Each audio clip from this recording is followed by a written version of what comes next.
All right, so you sent us a ton of stuff about this December 27th Mega Millions drawing. So we're going on a deep dive together, see what we can uncover about this winning moment. We're talking searches, news snippets, you name it, it's here. And one thing is crystal clear. This wasn't just another lottery drawing. This one caught everyone's attention. It's true.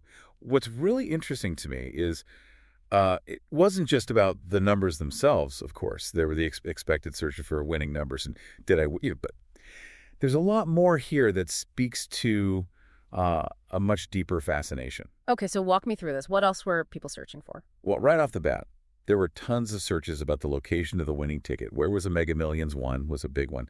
And then we see Cottonwood, CA and Shasta County popping up repeatedly. It's like people needed to place this massive event to ground it in a real location. So we know the winning ticket was sold in Cottonwood, California. Got it. But why do you think that matters so much to people? It's not like they know the winner personally, right? Right. But it taps into something very human. We're drawn to stories. And suddenly this abstract concept of winning the lottery has a face, a place, a small town, no less. Yeah. You can practically picture the celebrations, the rumors swirling around the local diner. I see what you mean. It's like knowing the location adds a whole other layer of intrigue to the story. Exactly. And that's just the beginning. There's another layer to this. And it has to do with the winner themselves. Right. Or should I say the lack of information about the winner. Because they haven't come forward yet. Right. And the search data reflects this. Who won the Mega Millions? What state won the Mega Millions? It's clear people want to know who this instant multimillionaire is.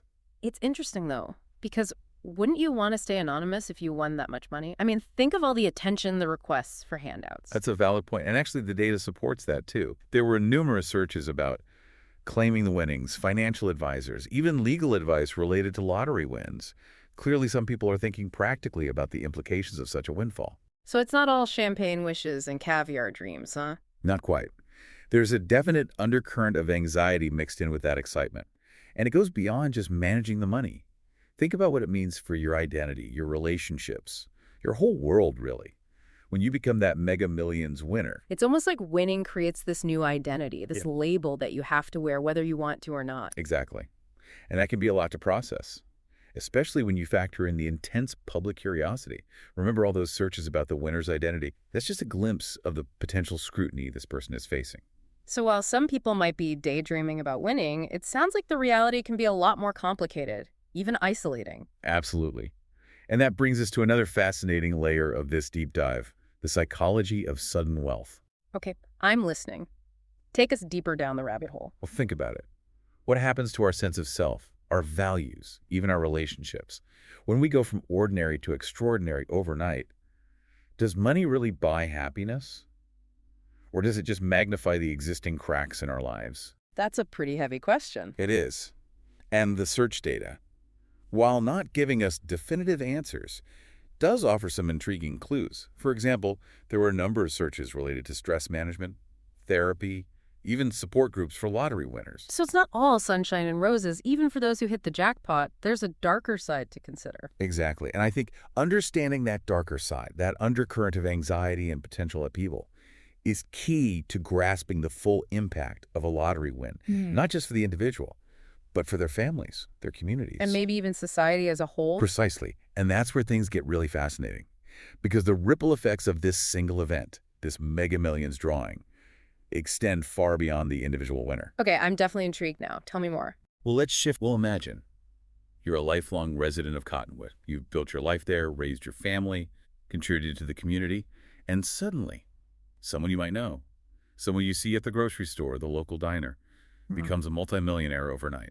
I can see how that would be a lot to process. It kind of throws everyone's sense of normalcy out the window. Exactly. And it can trigger all sorts of complicated emotions. Envy, resentment, maybe even a sense of inadequacy. Suddenly the playing field feels uneven, even if you're genuinely happy for the winner. So while the lottery is often seen as this symbol of hope and opportunity, it can also expose the fault lines in a community, the underlying tensions that might have been simmering beneath the surface. That's a really insightful way to put it. Yeah. And it's not just about the individual level either. Think about the town as a whole. What happens to the community's sense of identity when it becomes known as the town where that Mega Millions winner lives? That's a good question. It's almost like the town itself becomes defined by this event, whether they want to be or not. Exactly. And that can have long-term consequences. Will people start moving to Cottonwood, hoping to strike it rich themselves, even if the odds are astronomically against them?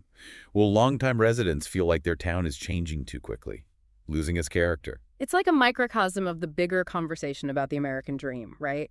Is it about individual luck and fortune? Or is it about something more communal, something that's built over time through hard work and shared values? That's a really interesting parallel. And I think it highlights the fact that this lottery win, while seemingly random, is actually tapping into some very deep-seated societal beliefs about success, opportunity, and what it means to make it in America. So we've got this small town in California that's suddenly become a focal point for these bigger conversations about wealth, inequality, and the pursuit of happiness. And remember, this isn't just a story about Cottonwood. It's a story that's playing out in communities all across the country. Every time someone wins big, the lottery, with all its contradictions and complexities, offers a unique lens through which to examine the human condition. It's like holding a mirror up to society and seeing what's reflected back. Exactly. And while we might not like everything we see, it's important to look closely, to examine the good and the bad, the hopes and the anxieties, because that's how we start to understand ourselves better. Okay, so we've talked about the potential impact on the community, both positive and negative. But let's not forget, there's still a missing piece to this puzzle: the winner themselves. Right, the person at the center of all this, the one whose life has been irrevocably changed, and yet we know almost nothing about them. Which makes it all the more intriguing, right? Everyone loves a good mystery. It's true. And the lack of information only fuels speculation. Who are they? What were they doing before they won? What are they going to do with all that money? It's like a blank canvas Yeah. that people are projecting their own hopes and dreams onto. Exactly. And that's where the psychology of anonymity gets really interesting, because it allows us to fill in the gaps, to create our own narratives about who this person might be and what their future holds. We all love a good rags to riches story, don't we? It's almost like a modern-day fairy tale. It is, and I think that's part of the reason why the lottery holds such a powerful grip on our imaginations. It represents the possibility of transformation, of escaping our ordinary lives and becoming something extraordinary. But it's also important to remember that there's a real person behind this story, someone who's navigating a very complex and potentially overwhelming situation. Absolutely. And I think it's important to respect their privacy, to allow them the space to make their own choices and figure out what this win means for them without the added pressure of public scrutiny. So while we might be curious about their identity, maybe it's better to focus on the bigger questions that this event raises. I agree, because ultimately this isn't just about one person winning the lottery. It's about understanding the forces that shape our lives, the interplay of chance and choice, and the ways in which we as individuals and as a society grapple with the complexities of wealth, happiness, and the elusive pursuit of the American dream. And that brings us to another fascinating layer of this deep dive: the ethical considerations surrounding lotteries. It's interesting, because on the surface, the lottery seems like a purely individualistic pursuit. You buy a ticket, you take a chance. And if you're lucky, you win. But the reality is far more nuanced. I'm listening. What do you mean? Well, consider this. Every dollar spent on a lottery ticket contributes to a larger system, a system that generates revenue for state governments, often earmarked for specific programs like education or infrastructure. So it's not just about individual dreams of riches. It's also about collective responsibility, about how those funds are managed and distributed for the greater good. Precisely. And that raises a whole host of ethical questions. Is it fair to rely on a system that preys on people's hopes and aspirations, especially those who may be struggling financially? Is it responsible to encourage a form of gambling that, statistically speaking, has very slim chances of success? Those are tough questions, and I imagine there's no easy answer. That's right. And it gets even more complicated when you factor in the psychological effects. Think about the constant bombardment of advertising, the media frenzy surrounding big jackpots, the stories of overnight millionaires. It creates a very seductive narrative, one that can be hard to resist, even if you know the odds are stacked against you. It's like this cultural obsession with winning, this belief that success is just a lucky breakaway. Exactly. And that can be a dangerous mindset, especially if it leads people to make risky financial decisions or to devalue the importance of hard work and perseverance. So while the lottery might seem like a harmless form of entertainment, It's actually intertwined with some very complex ethical and societal issues. Absolutely. And I think it's important to be aware of these complexities, to have an open and honest conversation about the potential benefits and drawbacks of lotteries, both for individuals and for society as a whole. Because ultimately, it's about finding a balance, right, between allowing people to dream and protecting them from exploitation, between generating revenue for important programs and ensuring that those programs are truly benefiting the people they're intended to serve. That's a great way to put it. And I think this deep dive, with all its twists and turns, has really highlighted the importance of critical thinking, of looking beyond the surface and asking those tough questions. Because even in a world of algorithms and instant gratification, it's crucial to remember that real life is rarely a game of chance. It's a complex tapestry of choices, circumstances, and consequences. And it's up to each of us to navigate it with awareness, empathy, and a healthy dose of skepticism. Well said.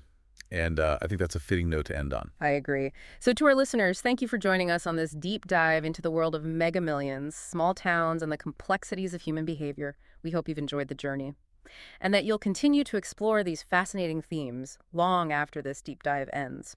Today is your lucky day. Today is the day that our $3 website works for you, paying you directly to your PayPal daily. Imagine $3 ongoing continuous payments to your PayPal account. Imagine falling asleep and waking up to $300 in your PayPal account. How would this make you feel? How could this help you? What bills could you pay? What kind of fun could you have? What does that retirement look like now? All for a one-time payment of $3. This website is DFY done for you, fully built and completely hosted, and never stops collecting payments for you. You have spent $3 on coffee on a regular, but that coffee won't help you create multiple streams of income. Click the link below.